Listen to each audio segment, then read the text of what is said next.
Alright, it's time for the bottleneck moment. We need to defeat Lady Maria, basically.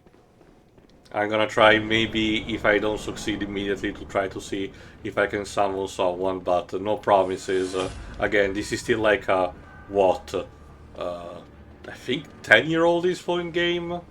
Yes, it's still locked on PS4, and from what we know, it probably will always be for the time being, you know. Uh, but who knows? Oh, god damn it. Well, I managed to stop someone in the meantime. If they're smart enough, they're gonna run into the fog gate.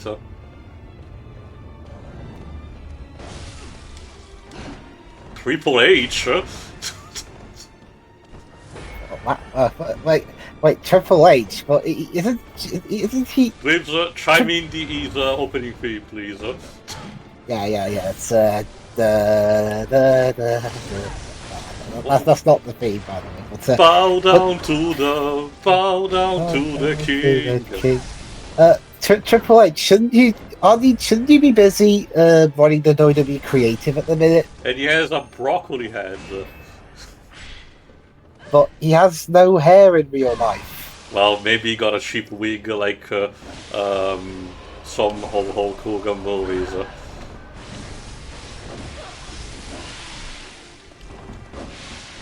He used to have long hair, but then he shaved himself near bald. Shut up! As usual, if I manage to strike from behind, the enemy gets into a... Oh, there you go. Managed to beat first strike thanks to the help of Triple H. Triple H, sorry. Many thanks, Broccoli Head. Well, that takes care of that. So, if I recall correctly, Lady Maria drops a specific item near the lantern where she was. The Celestial Dial. Quick history lesson, a dial is a bit of an instrument that, as you can imagine, serves to help regulate time in some manner. So, let's give it a better look, shall we? Where art thou? There you go. A celestial dial that functions with the giant astral clock in the Grand Cathedral. When a dial is held up towards the astral clock, the clock will come to life and reveal a secret to its curious interloper. So let's do that, shall we? If you recall, Lady Maria was sitting in this chair right in front of the giant clock, which... there you go. Now holding up instead the dial, shifts the mechanism of the clock. A bit similar to what happens in Castlevania Symphony of the Night, admittedly. But yeah, actually, no, I was going to make a voice acting joke, but there isn't voice acting in this scene. Which, so. there you go, opens up the passages, and stepping into the light, we come to the last major portion of the DLC, which is a bit of a rainy spot. Now we know this is truly surviving one night in the UK.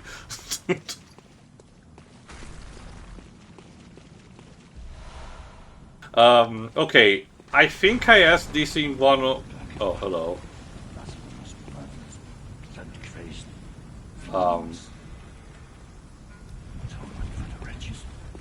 By the wrath of Mother Goss.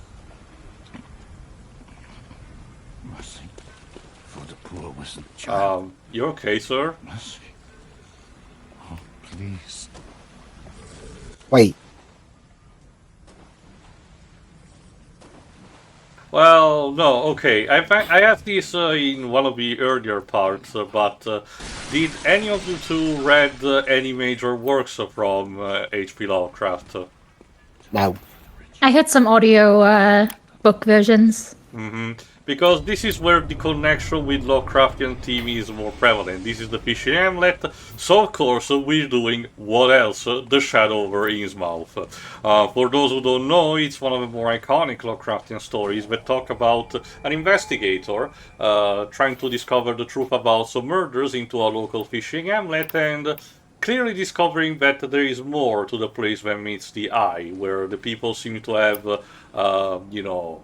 possibly forged a covenant with a great one, or maybe it's something that, as per tradition with the Lovecraft mythos, maybe it's something that's going on inside the head of our protagonist. Who knows for certain? Usually, if August Derlip is involved, it involves more the monstrous part of the great ones, or a case like this Dagon. But otherwise, it would be kept mostly ambiguous.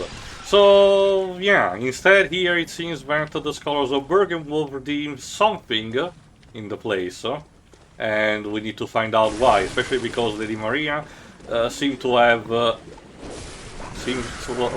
be protecting the place to be discovered. And as we learned from one of the hunters, the guy that was standing near, for example, Ludwig's corpse, someone or something seems to be really hell-bent on trying to protect the ultimate secret behind this place. So that's what we're here to find out at the end of the day. That also reminds me, just to mention, by the time we're recording this, I started to roleplay again a bit. One of my groups of friends did organize a small Call of Cthulhu campaign, and I was actually invited to be a part of that. It was fun. It's kind of like... I guess they call it Duty. No, it's a typical type of role-playing that... I mentioned this in a previous part because, you know, the similarities with this and, you know, Japanese RPGs always took inspiration from tabletop RPGs in some manner. Unlike in Dungeons and Dragons, or, you know, some copycats, for example, Call of Cthulhu relies primarily on your characters to survive in very harsh situations. They are inherently difficult campaigns by themselves, but they rely more on not puzzle solving, but figuring things out, investigating, and combat is like a last option result, because most of the time you get to handle trappings and you know, creatures that normally will kill you very easily. So go. But again, it was fun. A nice change of pace, admittedly.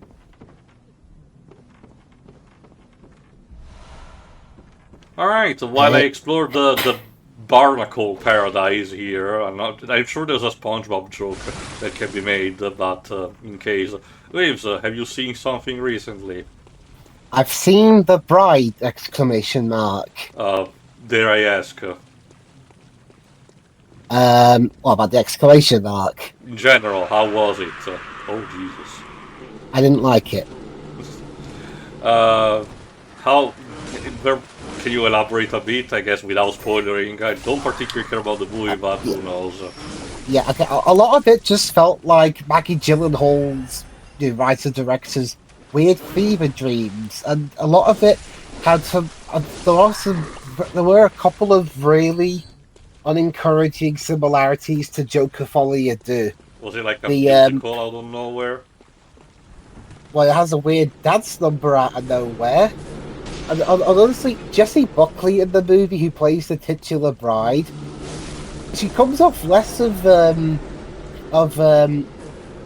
Mary Shelley's Ghost, and more like a wrestler off AEW. Okay, that's very specific. Yeah, I wasn't even really that entertained by the movie. A lot of the times I was just sitting there looking at the screen, going, "Eh?" I can imagine at this point. I wasn't particularly interested to see it, so would you say you probably would have preferred what Dark Universe would have done if they went ahead with their plans for a Bride of Frankenstein movie? Honestly, I'm not sure. I know that the butt of the jokes is that, oh, Dark Universe was so not going to work that anything they would have done would have been trash. But I don't know, yes, the Mummy 2017 is still a gigantic mess of a movie, but I can see them savaging whatever they could from it. It's kind of similar to how I still believe that despite everything, Green Lantern 2011 could have been a good starting point for cinematic universe. Also, how the titular bride was portrayed, it came off to me not so much as someone being possessed, but more like some weird Like how Hollywood would normally portray Tourette's, but without instead of swearing, it's lovely. Just but instead of swearing, it's just weird, complex sounding words. Yeah, random stuff because it's so crazy. Yeah, I didn't. Yeah, I get it. Don't worry.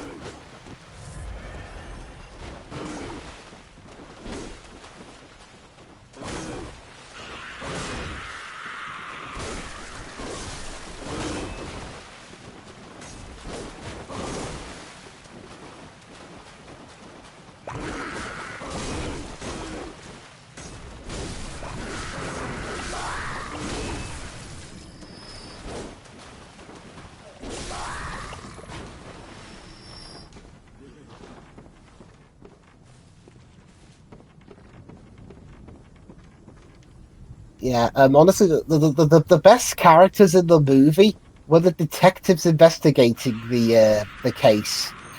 Huh. One of them, funnily enough, was played by Maggie Gyllenhaal's husband. Maybe he Peter requested. Sarsgaard. So there's a bit of biased casting going on to an extent. And also her brother. Oh wow, plays it's a true family project, I guess. We're getting Yeah, a real Jake- Will Smith thing going on. Jake plays an actor. In universe. Yeah. Alright, let me see if I recall correctly. There is a shortcut that I can unlock. Yeah, that was my main thing with The Bride. It was one of those really wacky movies that honestly wasn't really that entertaining. Mm-hmm. Like I've seen better, more entertaining, out there movies. I get it. Don't worry. Which is a shame. When we do a commentary on it, Do we have to? well, I mean, we've done other projects similar to it. Oh, I get it, but with this premise, like, I mean, is it particularly bad? Or just whatever? I'd rather watch just the classic Bride of Frankenstein at that point. I wasn't. Well, okay, I don't think it's like horrible, but I just think it's in the category of bad because it wasn't very entertaining. Also, remind me, Dweebs, what company was behind its production? Warner Brothers. Okay, so it will be ideal. Although apparently Netflix were going to, but they gave up on it. So if everything goes according to their keikaku, which was planned, it will have to be Paramount instead. Be very, very afraid. In the meantime, instead, the Shiroi. Yes. It has come to my attention that apparently you have become very, interested in studying with Waddle Dees. Oh, yes. I guess, the Kirby playing has reached its zenith, basically. Oh dear God, it's hell. It's hell here.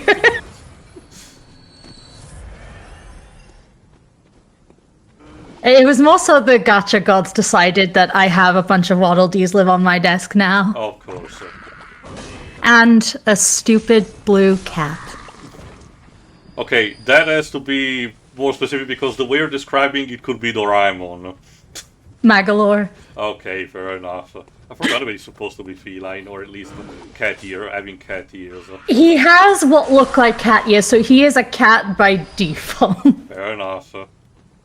Personally, as you can imagine, I prefer the Roach, but, that's a bit too obvious. George is cool. He's one of the characters I do use the most in Air Riders.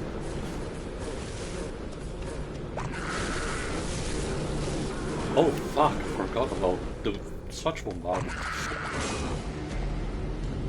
One day we'll need to check better, because one thing that happens with the Kirby games is that while sometimes the titles get taken from their English version, a lot of times, sometimes also they take in a direct translation from the Japanese version, but sometimes they're just called whatever. and I don't really know why. And sometimes they do the thing of using English words instead of, proper Italian ones, but ones that are different from the context. It's just random, which it seems to be a practice that is happening more and more. Which passing day that I don't particularly, even in general, just for video games. Get this also, Lewis and Shiri. By the time we're recording, the movie Hoppers, the new one from Pixar that they're supposedly releasing, soon as we're commenting this. Yeah. Is that the one that's under a bit of controversy right now? To an extent, mostly because of what Pete Doctor said by association, but my point being, just for the title, regardless of what's happening, just simply for the title. Yeah. My country could translate it directly because, it has a perfectly good, viable, word to be used. Instead, what they did was to call it with the synonym jumpers. Okay, fair enough. It's still technically a direct translation to an extent. I can, live with it. Oh, Jesus. The problem is that they did not use the translated, the Italian word that is the equivalent of jumpers, but the English one. So the title is Moving My Country as an English word that's just a synonym of the original English one. Why don't you just use the original at that point? Maybe they wanted to be quirky. Is it again where someone in a business suit, in a room said, the chart says this word is more marketable? Because I don't understand. Yeah, and I think it's just being quirky, possibly.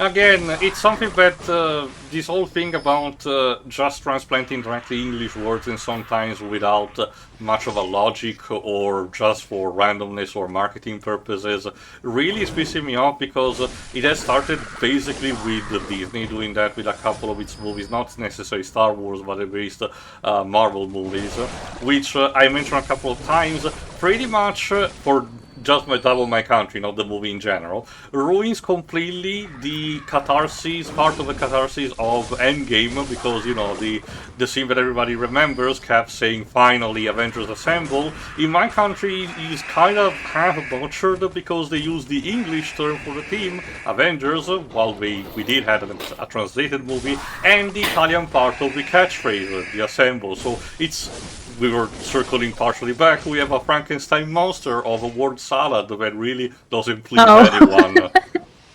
Thank God I have started watching movies in original language more and more. That's always good to do when you can. But yeah, I was gonna say one more thing, and it should come as a surprise to literally no one, considering a lot of the other characters I like. But I have completely latched onto Marx as a character. Of course, little shit.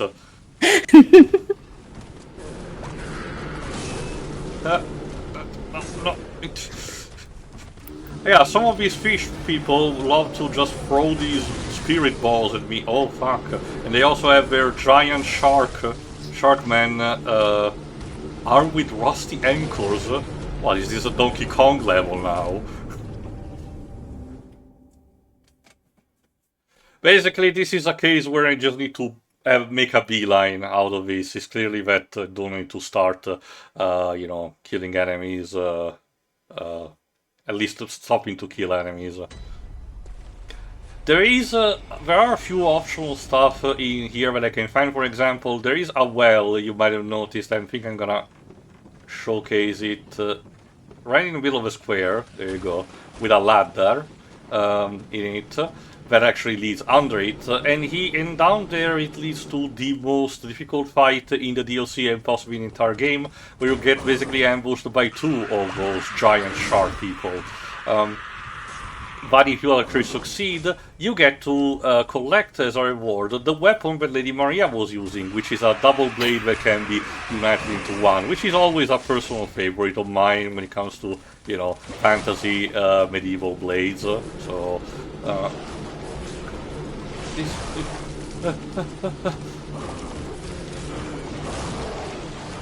It's just that in order to earn that, you might as well just, get bragging rights.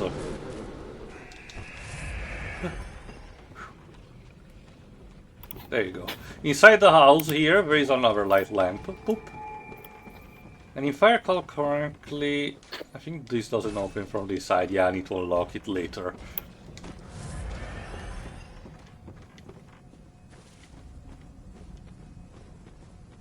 Yeah, I need to move forward. I've also started to watch my new Thunderbirds Blu-ray collection. How is it so far? I think, on the whole, the early episodes I've seen so far are entertaining. But I did read somewhere, I can't remember where, that, you know the 50-minute runtime that the episodes have? Mm-hmm. Apparently that came about when the show was away into production. So in the early episodes, they had to add some bits to fill it out to 50 minutes. And a lot of it is kind of just repeating a few of the same things every now and again. Yeah, I get it. Recycle animation and everything. Anyway, it's a bit hard to spot thanks to my monocular here. I can get a slight better visual, but there seems to be something beached onto the shore down there. I wonder if we can get to that, or if it's another case of just a background element. There you go.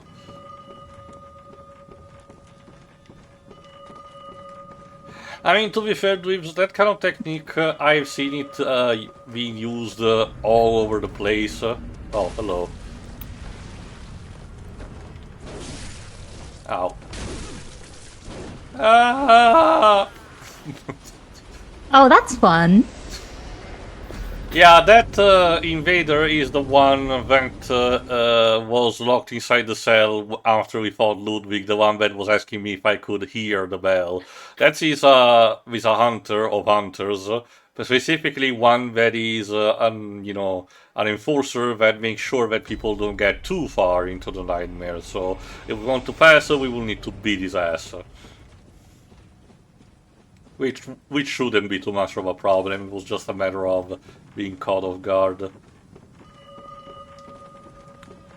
But anyway, no, as I was saying, Dweebs, again, that's kind of a technique that I've seen it all over the place in stuff like Sentai shows and so on. It's not, again, I know that it can be an acquired taste, but I can live with it personally. Basically, one of the few times where Final Fantasy tried to have an anime adaptation, which is called Final Fantasy Unlimited, it basically applies a kind of a formulaic, structure to its episode. Ow, give me a second. Fuck. Anyway, formulaic. It basically has a formulaic structure to its episodes, where the main protagonist, two children that are lost in this world. It's not necessarily super isekai, but they do technically transition from the real world to a fictional one via vehicle, not getting invested by it, just, they use it to actually get there. They are not themselves are not particularly capable of fighting, so they usually tend to, having to be the one in danger. So instead, they have, a few options. There's a martial artist, a bit similar to Tifa, that tends to help him occasionally. But the real star of the show is a guy called Kaze, which means wind, and his gimmick is that he has basically a gigantic cylindric tube on his right arm, which is called the Magan. It's a magic gun. I wonder where he purchased that. That at the most crucial moment, it moves, as he himself says, and it transforms into a gigantic, pistol that he loads with 3 specific colored bullets, which are called soil. And he uses that, a combination of them, to fire a gigantic projectile from the Magan, which turns into one of the summoning spirits. As you can imagine, because of its nature, it's relatively, formulating just changes minimally with each episode, but personally, it's always a blast to see that, because there's such a level of catharsis, because the episode builds up to the confrontation, so when you get to hear the music, which is always used in the same tune and everything, and you get to see the transformation sequence and then the bullet choosing. It's always a blast, at least to me. It did have an English dub, but if I recall correctly, now all the DVDs are out of print, and as I mentioned a couple of times, Square Enix does not seem to be particularly caring about that to be put on a streaming service like Netflix. It is a shame because I believe it's still worth giving a look at it, but who knows? Maybe it will be a project we will do without you, Dweebs. Simply put, no, nothing personal. Yeah, it's fine.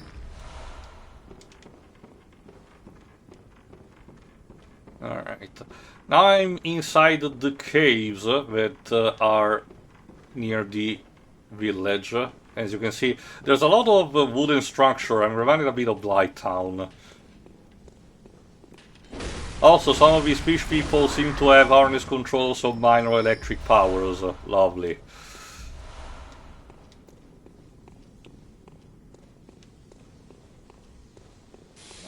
Tell me that I can open up here. Yes. If I recall correctly, yes, it's a shortcut. Oh, thank God.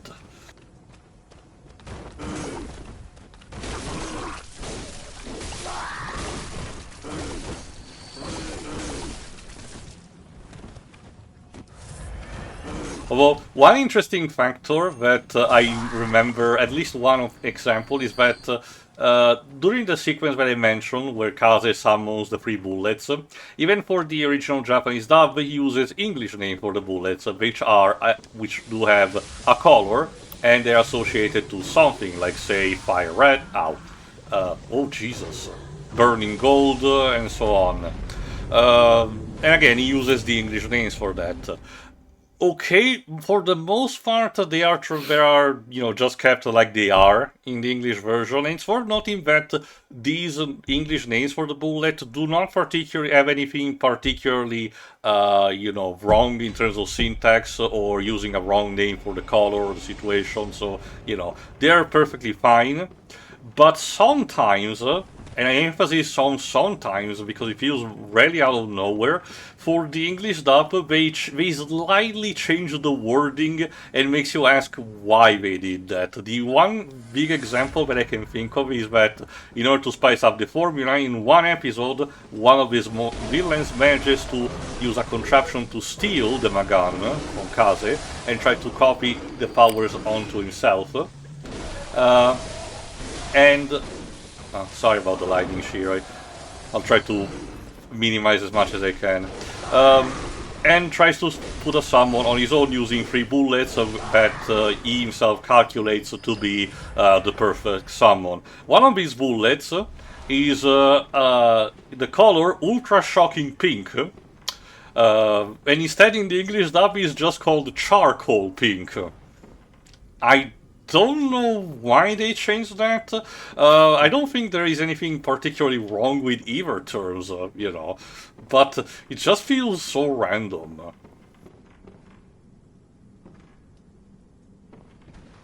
Well, I'm actually at the bottom, and oh god, if you remember, in the Ludwig area we had seen one of these creatures, a human equivalent to a hermit crab, which they tend to use, there you go, a shell to get inside. Lots of aquatic theme for these fellas. Whatever happened to this village was not really pretty.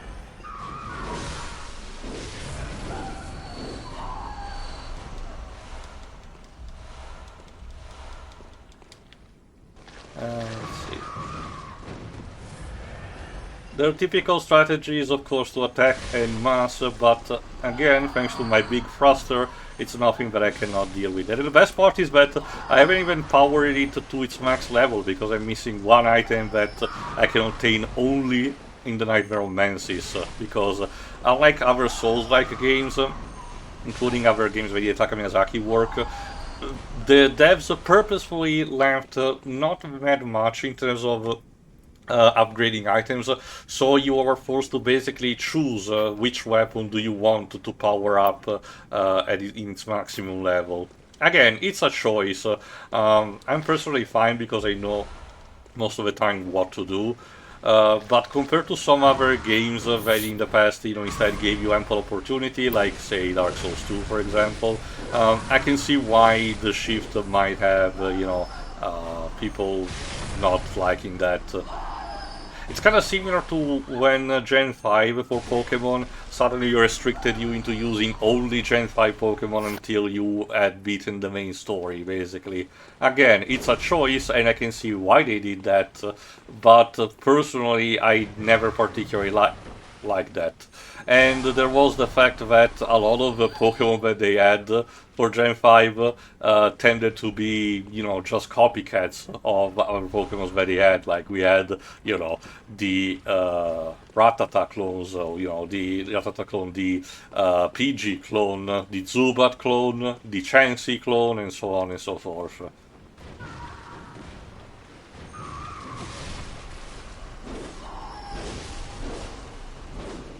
And honestly, I don't even think it's too big of a deal. A lot of people want to say that Gen 5 has the worst design for Pokemon, using Vanillite as an example, the ice cream Pokemon. But I disagree at the end of the day. Especially because one of my favorite Pokemon is actually from there, Volcarona. Oh, Jesus, I forgot that he spawns again. And normally I don't give a shit much about bug types, but Volcarona is just on another level. It's literally a gigantic moth that is always on fire. That's cool as shit. Okay. Yeah, if I recall correctly, the gimmick is that you need to defeat it, and every time you defeat him, he drops one piece of equipment up until you defeat it like 4 times, if I recall correctly. In which basically at the end of the day gives you the key to unlock his the room that contains him, and you can properly defeat him. Oh Jesus, no.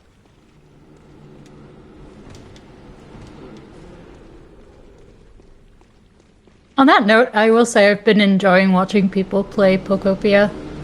I've seen it looks too. fun. Yeah.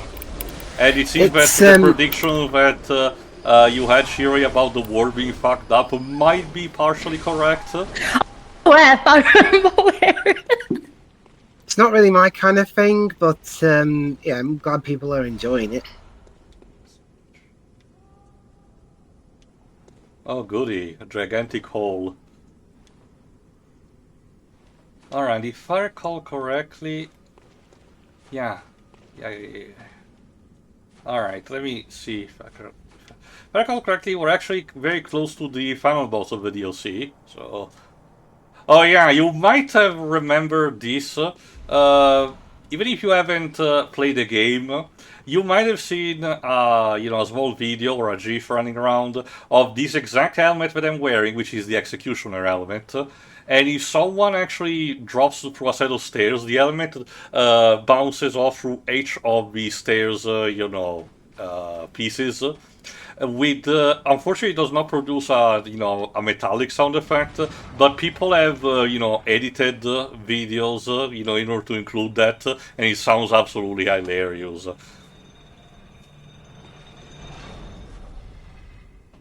Alright, if I recall correctly, taking this elevator unlocks another further shortcut, which basically lets me skip the entire outside of the village, which did include most of the fish people that threw lightning at me. So, alright, there we go. Let's talk to the NPC here. If you forgot, this is the guy that asked us about secrets, early on, and then was standing inside Ludwig. I can hear the bell now. And since he can hear the bell, that means that the hunter haunted him. He's after me. Again. And again. It never ends. Please. I need you to do something. This village is the true secret. Testament to the old sins. It feeds this hunter's nightmare. Please. Bring to an end the horror. I mean, so sure. our forefathers' sin.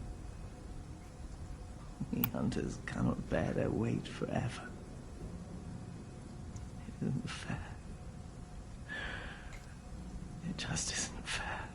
Or to quote his attorney, that just ain't right. Pomf. And I get his weapon, Simon's bowblade, and the underground cell inner chamber key. Let's give it a quick look. First at the key. Key to the inner chamber of the cell below the Grand Cathedral. The innermost chamber of the underground cell holds a lone madman. He wears a beast hide and rings a bell that emits no sound. Unending death awaits those who can hear the soundless bell, which is the one that has been stalking us. But instead, let's check the weapon that we got. Where is it? Is it like a ranged one?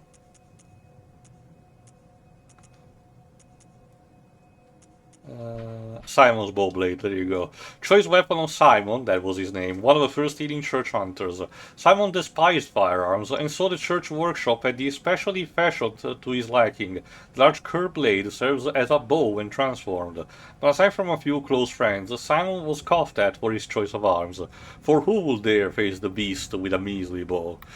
This is a bit of a meta implication because in a setting that uses primarily firearms, this is the one bow and arrow type of, weapon.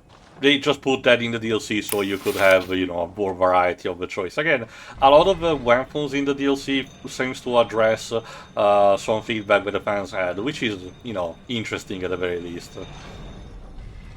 Alright, if I recall correctly, we are, as I said, very close to the... Yes, we're actually very close to the final boss. One of these tunnels leads to another winter lantern, so I'm not fucking going there. Fuck that. We see a lot of the hermit crab-like people worshipping, and we're at the beach where the something that we saw had properly beached. Death Stranding, you could say.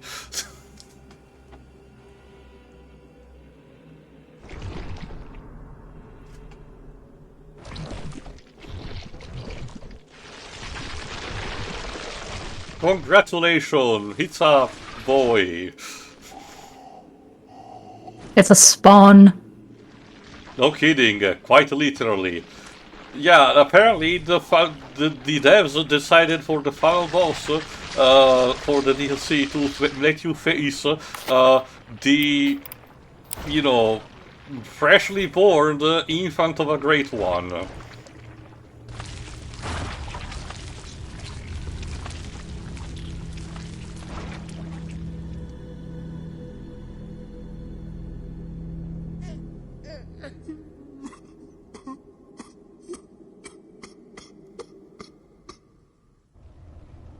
This is the Orphan of Cause, as it's called. And this is kind of a bitch. I'm definitely gonna die and I'm gonna try to summon someone again. Because thankfully, if I recall correctly, this is one point where a lot of the PvP community still is very active.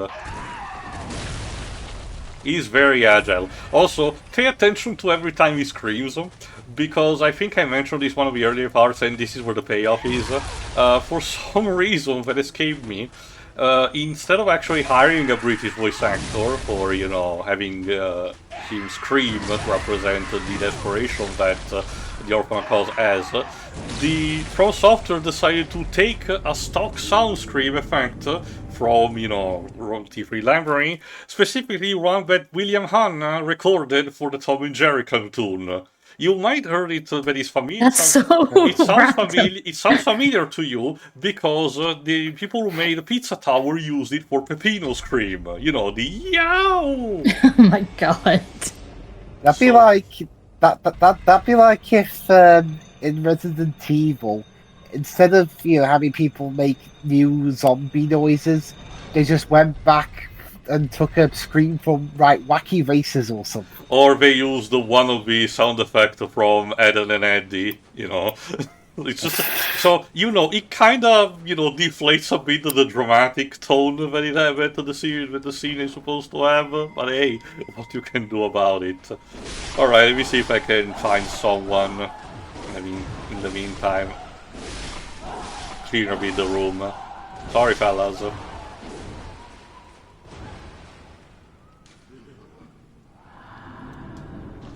It is all thanks to Executioner. Yeah, you can say that again.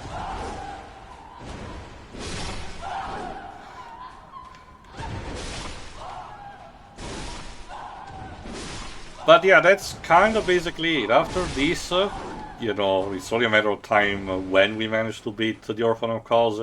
The only things left to do are to face Ludwig, and of course the hunter inside the cellar, and then just to finish the game, because, you know, we're practically done with that.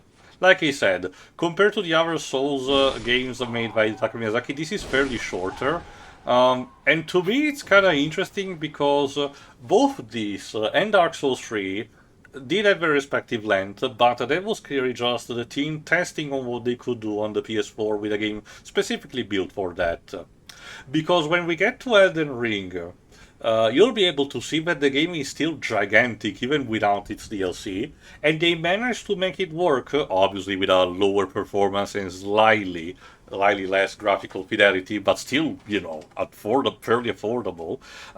And they managed to put all of that inside of the PS4 instead of making it a PS5 exclusive, PS5 Xbox Series exclusive, in terms of, you know, superior gen, in terms of what I mean.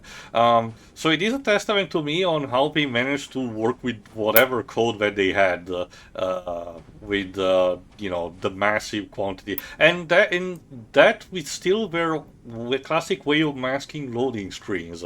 Only sometimes you do get more of a blatant loading screen, or maybe when you load right into the game, but otherwise instead you do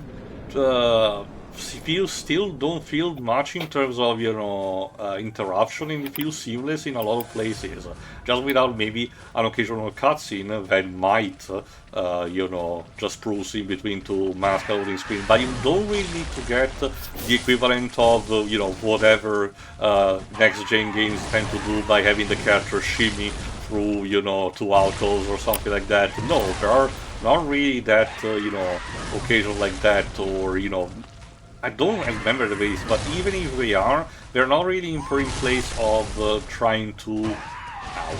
They're not really put in place to just slow you down in order to mask a loading screen. So I applaud them for actually managing to have still their atmosphere and storytelling without... oh, Jesus. Without having to compromise. Yes, Lives. The secret final boss here was Jesus. Don't you see, Lives? This is why we have to instead ask Square Enix to make a modern port of the games that Enix made back in the day, just called Jesus, which is about the Starship Jesus. I was wondering why Cadet Chris didn't cover this game in his Jesus video. You know what's the best part about it, Lives? I actually bothered to give a look at the Jesus game, as in the one that Enix made. It's not even that bad. It's a visual novel with a space horror component. It's classic Alien, inspired by Alien from Ridley Scott. It just so happens that the main station you are is called Jesus.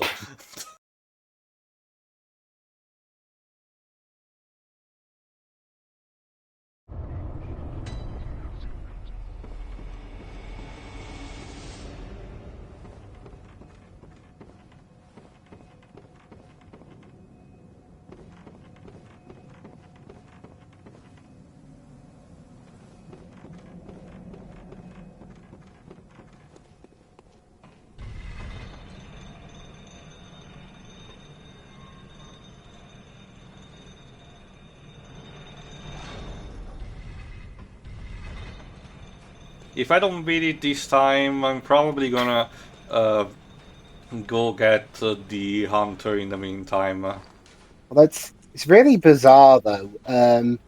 It's in a couple of days' time they'll only be now putting Mario Clash and Mario's Tennis on the Virtual Boy Online.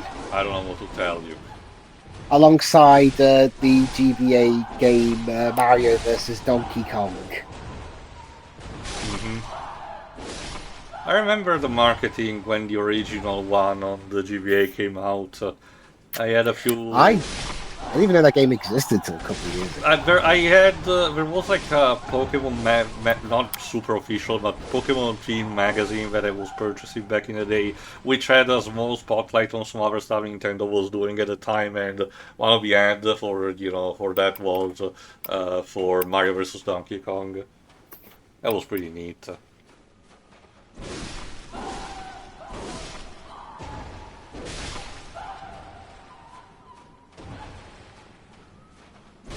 I think the best game that I've played so far in that Virtual Boy lineup so far is it's a toss-up really between Wario Land and the Space Pinball game, which even though the name itself is a lie, it's not a pinball, it's a pinpuck. And I guess you're not in space. So. Sort of. Well, what about Tether Boxer? I played like a minute of it. I can imagine, since the action is very frantic in it, it might not be your cup of tea. And at this point, if I want to get a head strap for it, I might as well just get one made. Because at the moment, what I have to do is that I have to do what most people do: balance the stand on my knees and lean down and put my head through it. That's not uncomfortable at all. Yeah, my back appreciates the stretchiness. Although, okay, just one thing I'll ask now, so it's official and on the record. If I ever met up with you guys and brought the Virtual Boy Switch Online with me, would you want to play it? I don't even think I physically could. To quote Mark Zuckerberg leaves, no. Wow, things are serious when Tio quotes Mark Zuckerberg. Like, red is a really bad color for me. Well, Okay, you can to be remove fair, remove the red filter on the thing by just taking the bit out. It's also like red and black, which is worse. Yeah, Nintendo took a page out of the actual emulators of the Virtual Boy, and you can switch between different coloring, including black and white, but I don't really think it would be that much helpful to use here. Not really. Like, when we did Virtual Boy Wario Land, we stick to the black and white, and that was just, passable.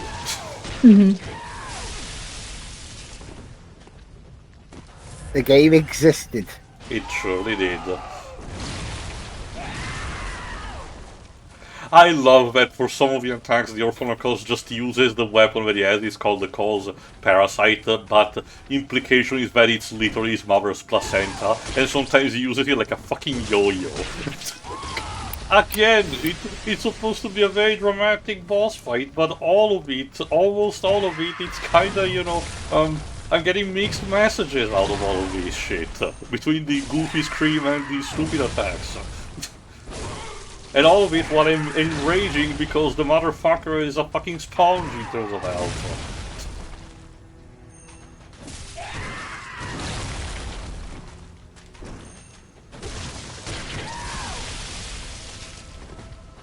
Ow.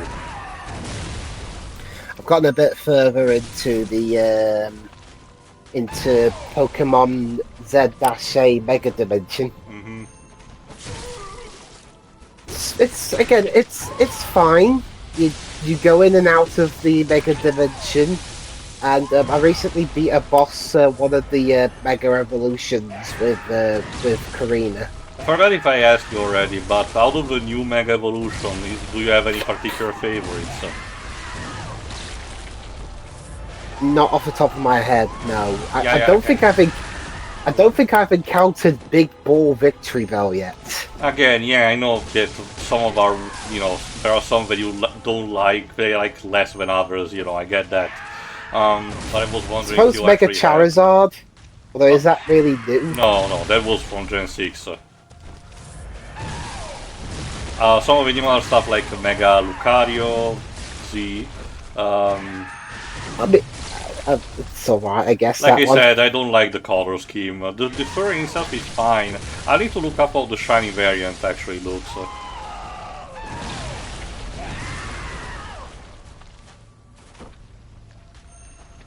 Again, I'm also still salty that my poor boy Flygon could not get it even in this round.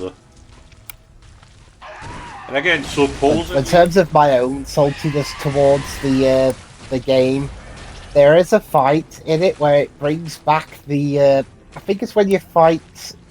I forgot, I think it's because you fight Karina, because she's a gym leader. It brings back the her remix of the Kalos gym battle theme, and it's just as underwhelming as before. Oh well. Yeah, okay. That thing, I appreciate that Masuda said he wanted to try something different with a gym leader theme, but I'm not sure in this case different should mean theme that takes forever to get going and isn't terribly exciting to listen to in the first place.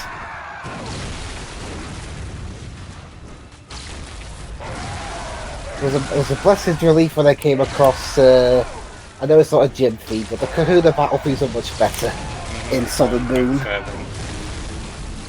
Yeah, no, that's clearly not it. Alright. Yeah, that's the thing though. Was it?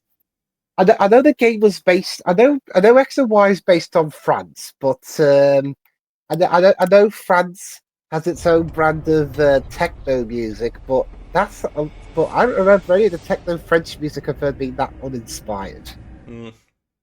Again, the only major music theme that I remember from Gen 6 is the traditional trainer battle theme, the one that they remixed for Smash 4. I mean, I do like some of the other themes. I like the theme that plays when you go into that old power plant. I could not tell what Lisandre... The rival theme's okay. I could not... The rival battle theme. I could not tell you for the life of me to remember how Lisandre's battle theme is like.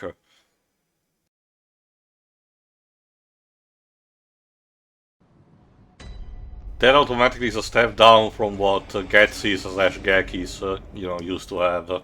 Yeah, Team Flair's battle theme as a whole, it's fine, but from what I remember, that was the first team battle theme not composed by Masuda. And I put it this way: Minako Adachi, who did that theme, did a much better job with the next team. Was it Team Skull? Team Skull, yeah, that theme was much better. Mostly because they wanted to emphasize the whole, punk aesthetic. Yeah, but try hard punk. Which, it's all part of the whatever's happening. Again, the game trying to deceive you, quote unquote, which, as I mentioned multiple times from the early trailers, they did a very piss poor job at it. Yep, an environment that's all pure white, looks like an Apple store. Everyone's dressed in white. And the leader sounds terrible. And the leader of it's the most Karen character you can imagine. Yeah, with their boss, with their boss totally exuding the whole "I'm not evil, I swear." Now, to be fair, there was still more to that than meets the eye, at the very least. And not everyone in that was evil. Yeah. Again, there was just a genuine kind of arc going on at the very least. So it wasn't as obvious on the other side, but they were generally trying to, make us fool us, and frankly, I know better.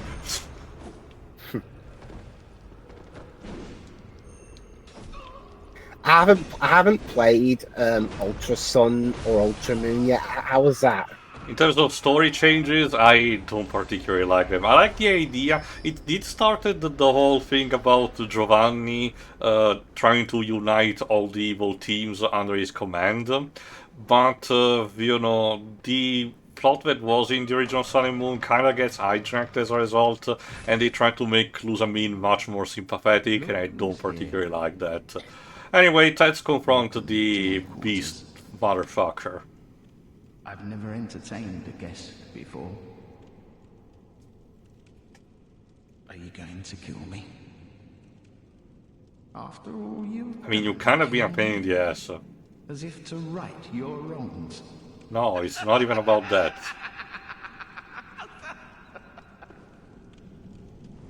What is it? Aren't you going to kill me? Or perhaps beg my forgiveness? Well, leave off. Well, Okay, you're really pissing me off. such is the nature Kill of him. man. This is the kind of guy that even if you kill him, he's like, oh, you're just gonna become like me. Truly, we're one and the same. Even better, kill him while he's saying it so he can't finish his sentence. And we get his weapon, the Blood Letter. I don't particularly like that weapon. You might have noticed while he was attacking us that you need to sacrifice part of your HP in order to make it more powerful, technically. And no, like I have better things to do. All right, let me conclude by getting to again the lantern. Again. Alright, with that out of the way, tune in for the next part, where we'll see if we manage to beat the Orphan of Cos, and if so, then we'll try to maybe see if we can beat if we can beat the Lawrence, the first vicar. We'll see about that. See ya! See ya. See ya.